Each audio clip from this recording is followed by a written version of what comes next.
हाँ, तो आज हमारा नया चैप्टर है जिसमें हम बात करेंगे किसकी, रिलीजियस मूवमेंट्स की, जो कि मेडिवल हिस्ट्री के दौरान बीच बीच में हो रहे थे। तो इनको हम बांटेंगे तीन में, भक्ति मूवमेंट, सिखिज़्म और सूफीज़्म में। तो सबसे पहले हम भक्ति मूवमेंट की बात कर लेते हैं। तो भक्ति मूवमेंट के बारे में अगर मैं आपको बताऊं तो ये किसके ऊपर बेस्ड था, तो ये बेस्ड था relationship of God and man. मतलब ये बोल रहा था कि आप गॉड से इंसान का रिश्ता कैसे हो सकता है।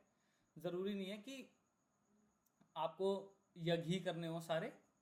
आप क्या कर सकते हो, आप अपनी तरीके से पूजा कर सकते हो जो आपका मन करे, है ना। और आपको अलग अलग सेरेमनीज करके भी आप मतलब भगवान से जुड़ सकते हो।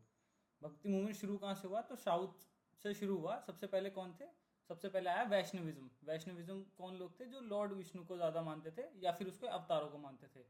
इनको क्या बोलते थे, इनको बोलते थे अलवर्स। ठीक है, पहला अलवर कौन था, पहला अलवर का नाम था अंडाल। और इन्होंने प्रोपाउंड किया था भक्ति मूवमेंट, एक तरीके से मान लो इन्होंने ही शुरुआत की थी। टोटल कितने अलवर्स थे, तो 12 अलवर्स थे। अलवर्स आप समझिए कौन थे, जो वैष्णविज्म को मानते थे। वैष्णविज्म से दूसरा कौन था, शैविज्म था। शैविज्म कौन लोग थे, जो शिव जी को मानते थे, तो इनको क्या बोलते थे, नयनार्स बोलते थे। तो वैष्णविज्म जो विष्णु को मानते थे उनको बोलते थे अलवर, जो शैविज्म को मानते थे उनको बोलते थे नयनार्स। ठीक, ये दो चीज़ें आपको याद रखनी है। भक्ति मूवमेंट के मेन फीचर क्या थे, तो इन्होंने रिचुअल और सेक्रीफाइसेस जो पहले वैदिक काल से चले आ रहे थे इसको हटाया। ठीक है, इनको बोला कि आपका दिल साफ होना चाहिए। ठीक है ना, प्योरिटी ऑफ हार्ट पे ज़्यादा फोकस करा। ऐसा नहीं है कि आप काम गलत कर रहे हो पर आप पूजा कर रहे हो रोज़ सुबह शाम। वो भक्ति मूवमेंट में कहा कि नहीं, गलत है। इन्होंने बोला कि भाई एक ही भगवान है, और एक भगवान कैसा है, या तो आप उसे देख सकते हो या तो आप उसे नहीं देख सकते। मतलब फॉर्म, सरगुण और निर्गुण। निर्गुण का मतलब है फॉर्मलेस, सरगुण का मतलब है कि उसकी फॉर्म है। पर ये क्या करते थे, मोनोथिज्म को प्रमोट करते थे। मोनोथिज्म जो हमारी प्रिंसिपल है उसमें ये बोलता है कि एक ही भगवान है, सारे भगवान मिलके एक ही भगवान है, जो परम शक्तिशाली भगवान है ना। या तो कुछ जो आपके ये थे भक्ति मूवमेंट के जो जिन्होंने भी प्रोपाउंड किया था, ये बोलते थे भगवान या तो सरगुण हो सकता है, जैसे हम मानते हैं विष्णु जी का ऐसे चेहरा था, ऐसा चेहरा था जो हम अपनी आइडल बना के रखते हैं। या फिर निर्गुण है, कि आप ये मान के चल रहे हो कि वो किसी भी प्रकार में हो सकते हैं। निर्गुण मतलब कि आप मानो तो पत्थर में भी हैं, आप मानो तो भाई आपके दिल में भी है, तो वो फॉर्मलेस हैं। तो दो तरीके से मानते थे। ये बोलते थे वर्शिप करने का जो बेस्ट फॉर्म है वो क्या है, भजन गाना। इन्होंने बोला था कि वर्शिप करने की सबसे अच्छी फॉर्म है। और ये सबसे ज़्यादा बड़ी बात क्या थी भक्ति मूवमेंट की, कि ये क्या करते थे, लोकल लैंग्वेज में सारे भक्ति की चीज़ें बताते थे। ठीक, कुछ कुछ हमारी फिलोसफीज थी, ये आपको याद रखनी पड़ेगी। तो पहली थी विशिष्ट अद्वैत, ये किसने दिया था, रामानुजा आचार्य ने। दूसरी थी द्वैत अद्वैत, ये दिया था निम्बर्क आचार्य ने। फिर तीसरी थी द्वैत, माधवाचार्य ने। और चौथी थी शुद्ध अद्वैत, ये किसने दी थी, वल्लभाचार्य ने। तो ये चार हैं, ये चार इंपॉर्टेंट है, इनको आपको याद ही करना पड़ेगा। विशिष्ट अद्वैत, द्वैत अद्वैत, द्वैत और शुद्ध अद्वैत। ठीक है ना, इनके फाउंडर हैं, ये आपको याद रखने पड़ेंगे। कुछ जो मेजर मेजर सेंट्स हैं उनके बारे में बात कर लेते हैं। तो पहले है रामानुजा। रामानुजा कौन थे, वैष्णवाई सेंट थे, साउथ से आए थे। और इन्होंने क्या फाउंड किया था, विशिष्ट अद्वैत इन्होंने फाउंड किया था। दूसरे थे रामानंदा, ये पहले ग्रेट सेंट थे, कहाँ के, नॉर्थ इंडिया के। और कबीरदास कौन थे, इनके डिसाइपल थे, मतलब इनके शिष्य थे। अगर हम कबीर सिंह की बात करें तो 1440 से लेकर 1510 तक कहाँ पे इनकी पैदा हुए थे, वाराणसी में पैदा हुए थे। और जो इन्होंने दोहे बनाए थे ना, तो वो हिंदू और मुस्लिम दोनों के जो पुराने कल्चर थे ना उनको क्रिटिसाइज करते थे।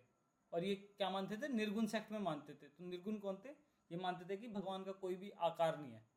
ठीक है, और बीज का है, बीज का इनकी किताब है, इसमें कबीर की कंपाइलेशन को वो किया हुआ है, मतलब इनकी प्रीचिंग को कंपाइल करके बीजी का नाम किताब में रखा गया है। ठीक, उसके बाद आए गुरु नानक। गुरु नानक भी निर्गुण सेक्ट में ही मानते थे, भगवान का इन्होंने बोला कोई आकार नहीं होता, फाउंडर थे ये सिखिज्म के। इनके बाद आए वल्लभाचार्य। वल्लभाचार्य ने क्या दिया, एक सेकेंड, कौन सी फिलोसफी दी, गेव, ये शुद्ध अद्वैत फिलोसफी दी इन्होंने। और कौन सी फिलोसफी दी, पुष्टि मार्ग की फिलोसफी भी इन्होंने दी। इन्होंने बताया था कि जो राम और कृष्ण है ना, वो किसके अवतार हैं? विष्णु जी के अवतार हैं। ये किसने बताया था? वल्लभाचार्य जी ने बताया था हमें। उसके बाद कौन हुए? चैतन्य महाप्रभु हुए। इन्होंने भक्ति मूवमेंट, ये किस लिए फेमस है? क्योंकि इन्होंने भक्ति मूवमेंट कहाँ पे फैलाया? बंगाल में। ऊपर कौन थे? एक नॉर्थ में थे और एक साउथ में थे, ठीक है ना। इनको क्या बोला जाता था? किंग ऑफ गौड़िया भी बोला जाता था। गौड़िया वैष्णविज्म एक तरीके का वैष्णविज्म सेक्ट था इनका, जो विष्णु जी को मानते थे। अलग अलग सेक्ट होते हैं ना, जैसे आप मान लो कि जैसे अलग अलग, कोई कृष्ण को मानता है, कोई विष्णु को मानता है, कोई जैसे जगन्नाथपुरी है, उसको भी विष्णु, उनको भी विष्णु के अवतार बोलते हैं। तो अलग अलग सेक्ट हैं इसके। दूसरे कौन हुए? पुरंदरदास। ये कौन थे? इनको बोला जाता है फादर थे किसके? कर्नाटिक म्यूजिक के। और ये साउथ इंडिया से थे।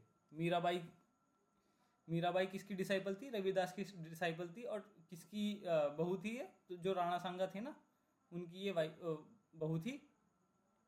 और किसके वो करती थी ये, किसको भक्ति मूवमेंट, किसको भगवान को मानती थी? तो कृष्ण को मानती थी। और ये राठौर प्रिंसेस थी, ठीक है ना। तो राणा सांगा के परिवार से इनका संबंध था, ये याद रखना। सूरदास कौन थे? सूरदास थे, ये याद रखना कि ये आगरा से बिलोंग करते थे और ये ब्लाइंड थे। दादू दयाल हुए इनके बाद। इन्होंने क्या किया? ये भी निर्गुण सेक्ट से ही थे, जो फॉर्मलेस बनाते थे। दादू पंथ की इन्होंने फाउंडेशन की, ठीक है। उनके बाद आए शंकरादेवा। शंकरादेवा ने क्या किया? इन्होंने भक्ति मूवमेंट कहाँ पे फैलाया? असम में, ठीक है ना। और ये फाउंडर भी बोले जाते हैं सतरिया डांस के। तो शंकरादेवा को आपको याद रखना है, ठीक है। महाराष्ट्र के अगर हम कुछ कोई देखें तो महाराष्ट्र के हैं जनेश्वरा, ठीक है। 1271 से लेके 1296 तक इन्होंने क्या किया? भक्ति मूवमेंट की फाउंडेशन कहाँ करी? महाराष्ट्र में, ठीक है ना। इन्होंने कमेंट्री भी लिखी थी भगवत गीता में। उसके बाद जो हुए महाराष्ट्र के फेमस, उनका नाम था नामदेव। इन्होंने क्या फाउंड किया? वरकारी सेक्ट इन्होंने फाउंड किया। और ये क्या करते थे? विष्णु के ही अवतार थे, जिनको विट्ठल बोला जाता है, उनकी ये पूजा करते थे, ठीक है। सिख गुरुज के बारे में अब हम बात करेंगे। तो सिख गुरुज की जो मेन फिलोसफी थी ना, तो वो ये चाह रहे थे कि, उन्होंने बोला कि आप ये 3 चीज़ें करोगे ना, तो इससे क्या होगा? छुआछूत हट सकती है। पहली क्या थी? लंगर। लंगर मतलब कम्युनिटी किचन, की पूरी कम्युनिटी का एक ही किचन हो। पनगट मतलब सब साथ मिलके बैठे। और संगत, जो सब साथ मिलके कोई डिसीजन लिया जाए। इससे क्या होगा? इन्होंने ये बोला कि इन 3 चीज़ों से अनटचेबिलिटी हट सकती है। पहले जो गुरु थे, सिख गुरु, उनका नाम था गुरु नानक। बर्थ हुआ उनका 1469 में नानका साहिब में। प्रेजेंट कहाँ पर है नानका साहिब? प्रेजेंट डे पाकिस्तान में है। फाउंड किया इन्होंने सिख फेथ। डेथ कहाँ हुई इनकी? करतारपुर, वो ये भी पाकिस्तान में ही है। और स्टार्टेड इन्होंने शुरू किया गुरु का लंगर इन्होंने शुरू किया। और ये बाबर के कंटेम्प्रेरी थे, मतलब बाबर और गुरु नानक जी साथ में ही वो थे। इनका जीवन साथ में ही से चल रहा था एक तरीके से।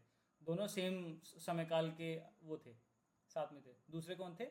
गुरु अंगद देव। इन्होंने क्या लाए थे? इन्होंने गुरुमुखी इंट्रोड्यूस की थी।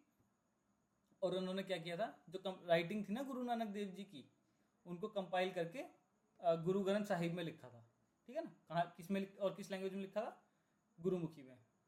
इन्होंने क्या स्टार्ट किया था? माल अखाड़ा, मतलब एक सामूहिक अखाड़ा जहाँ पे कुश्ती करने के लिए, वो इन्होंने शुरू किया था। तीसरे कौन थे? गुरु अमरदास साहिब। इन्होंने क्या किया था?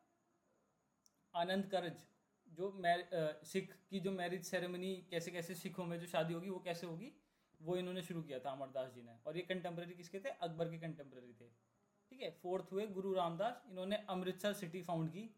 फिफ्थ थे गुरु अर्जन देव। इन्होंने क्या किया? आदि ग्रंथ को कंपाइल किया, जो सिखों का स्क्रिप्चर है। और इन्होंने स्टार्ट किया क्या? गोल्डन टेम्पल का कंस्ट्रक्शन भी इन्होंने शुरू किया था। और इनको जहांगीर ने क्या करा दिया था? एग्जीक्यूट करा दिया था। उनके बाद आए गुरु हरि गोविंद सिंह जी।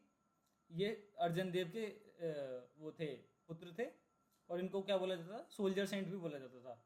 इन्होंने क्या किया था? ये पहले गुरु थे जिन्होंने अपना धर्म बचाने के लिए आर्म्स उठाने की बात की थी, ठीक है ना। इन्होंने लड़ाई किस किस के खिलाफ लड़ी? जहांगीर के और शाहजहां के। और इन्होंने अकाल तख्त भी इन्होंने इस्टेब्लिश किया था।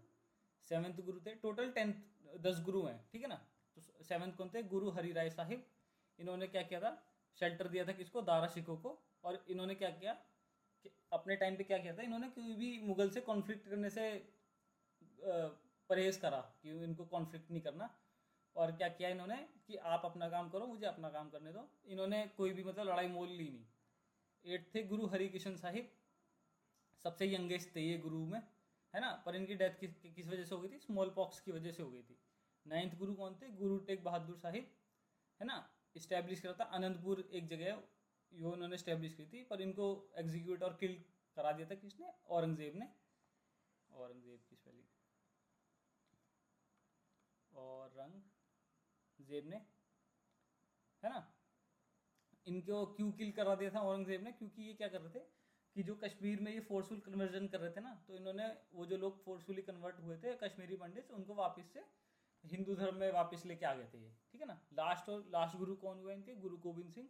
इन्होंने इस्टेब्लिश क्या किया था? खालसा पंथ, 13 अप्रैल 1699 वैसाखी के दिन पे, ठीक है ना। और ये लास्ट सिख गुरु थे जो कि ह्यूमन फॉर्म में थे। और इन्होंने बोला, इसके बाद बोला था कि इसके बाद कोई गुरु नहीं होंगे, जो भी गुरु होंगे वो गुरु ग्रंथ साहिब जो इनकी बुक्स है, सिख जो लोगों की बुक्स है उसमें ही होंगे। तो गुरु ग्रंथ साहिब क्या बोला जाता है? आदि ग्रंथ बोला जाता है, सिखों का स्क्रिप्चर है। और ये सुप्रीम अथॉरिटी है सिख रिलीजन में, कि अब गुरु तो है नहीं, तो सबकी किसके पास सबसे सुप्रीम अथॉरिटी होगी? वो होगी गुरु ग्रंथ साहिब, ठीक। अब लास्ट में हमको पढ़ना है बस थोड़ा सूफी मूवमेंट के बारे में। तो सूफी मूवमेंट के बारे में अगर मैं बताऊं, तो ये पहली बात तो इस्लाम से रिलेटेड था। ये किसकी बात करता था कि आपका जो भगवान से मिलन होगा वो कैसे होगा। तो वो जो इस्लाम में बोला जाता है ना, वो सब चीज़ों को ये नकारता था। ये बोलता था कि आप बस भगवान से प्यार करो, प्रेयर करो, आप फास्ट करो, ठीक है ना। इससे आपको जो आपकी वर्शिप है ना भगवान से, अल्लाह से, तो आप इस तरीके से करो, ना कि जो पहले जो मुस्लिम्स करते थे या करते हैं उस तरीके से कि आप भाई ईद मनाओ या वैसे करो। उन तरीकों को ये थोड़ा नकारते थे और ये करते थे कि बस आपको गाना कवाली करनी है ना, लव करना है, प्रेयर करना है, फास्ट करना है, इन चीज़ों से होगा। ये इनको ऑर्गेनाइज किया गया था अलग अलग सिलसिलाज में। सिलसिला का मतलब है इनका अलग अलग ऑर्डर। तो मतलब जैसे मान लो 4 अलग अलग मेन सूफिज्म के वो हुए, प्रोपाउंडर हुए, उनमें से 4 से फिर अलग अलग सिलसिला, उन्होंने कुछ बताया, उन्होंने कुछ बताया, उन्होंने कुछ बताया, उन्होंने कुछ बताया, तो 4 अलग अलग हो गए।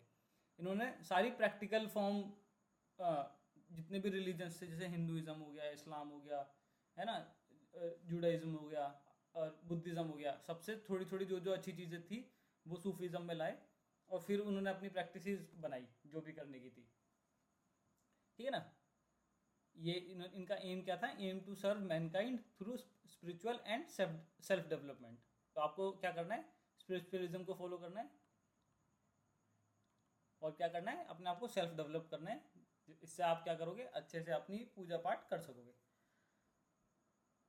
सूफी सेंट्स की अगर मैं बात करूं आपसे, तो मेजर पहले हुए ख्वाजा अली हुजविरी।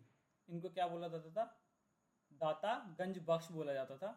और इन्होंने कौन सी बुक लिखी थी? काशिफुल मुजीब, ठीक है। दूसरे हुए शेख बहुद्दीन जकरिया। इन्होंने क्या करा था? सुहरावर्दी ऑर्डर इन्होंने फाउंड किया था। तो जैसे मैंने बताया था अलग अलग सिलसिला अलग अलग ऑर्डर हैं, तो जैसे इन्होंने ये वाला किया और लोगों ने अलग अलग किए होंगे।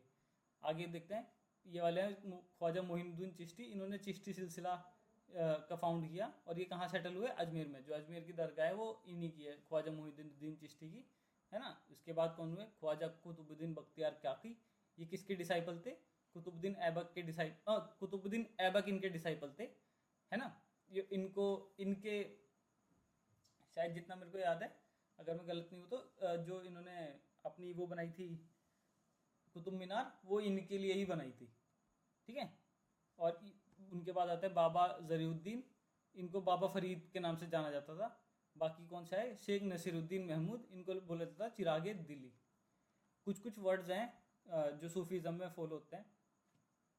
तो जैसे शेख, पीर, मुर्शीद, इनका मीनिंग क्या है? Spiritual teacher. मुरीद का मतलब है डिसाइपल। खलीफा का मतलब है सक्सेसर। खाना का मतलब है जहाँ पे आप आराम करोगे, रेस्ट करने की जगह। समा मतलब म्यूजिकल रिसाइटल। रक्षा मतलब डांस। फना मतलब सेल्फ, मतलब खो जाना एक तरीके से, सेल्फ एनाइलेशन। और फना मतलब अपने आप को खुद से ख़त्म कर देना, फना हो जाना।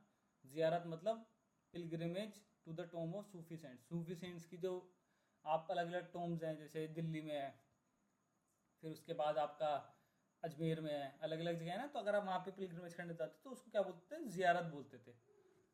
और ये है तसव्वुफ, ये सूफिज़म, इनका मीनिंग है। तो इस लेक्चर में तो हमारा यही था, इसको आपको क्या करना पड़ेगा, बार बार रिवाइज करना पड़ेगा, जब जाके आपको ये याद होगा। ठीक है, अगर आपको कुछ भी चीज़ इसमें समझ नहीं आई तो आप मेरे को बस में बता देना। बाकी यहाँ पे हमारा ये मेडिवल हिस्ट्री ख़त्म होता है, अब हम शुरू करेंगे मॉडर्न हिस्ट्री से, और जल्दी से जल्दी उसको ख़त्म करने की कोशिश करेंगे। अगर आपको अब कुछ पूछना है तो आप पूछ लो, ये तो ख़त्म हो गया वो सब।